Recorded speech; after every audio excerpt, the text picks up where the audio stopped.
hindi ko po nakilala si Beyonce. Ang galing naman po talaga ng nag-edit dito, no? Ang galing po nilang gawa ng mga effects, 'di ba? So, yun na nga po, no? Nako, washer, na-detect na saan nakatira.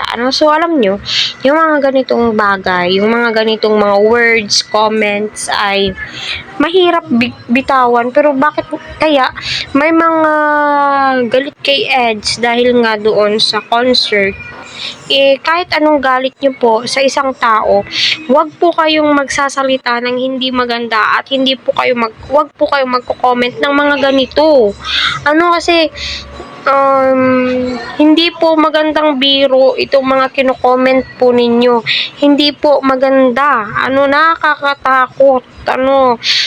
Nanindig po yung balahibo ko habang napanood ko po ito sa isang kapwa kong reactor, opinion niya base nga po dito. At andyan na po, buong pangalan po niya andito, ayan, Rose, ayan, 'di ba?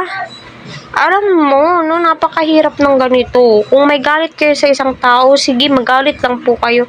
Maglabas kayo ng saloobin ninyo, opinion po ninyo, kung ano yung mga opinion ninyo, kung ano po yung dapat baguhin niya, anong ganitong ganyan, pero wag naman po yung below the belt na as in na grabe, yung tipong ang laki ng kasalanan ni Edge sa inyo, although wala naman po, So, ayan, halos hindi ko nga po makilala si Beyonce dito.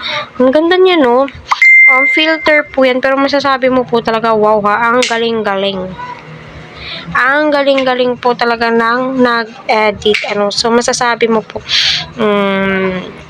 ayun, masasabi mong, ewan ko na lang, minsan nakakapanggigil yung mga ganitong comments.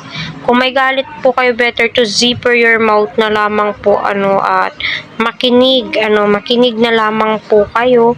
Kung ayaw nyo, skip po ninyo, wag na po kayong maglalabas or magko-comment ng hindi ka nais-nais or kaaya-aya.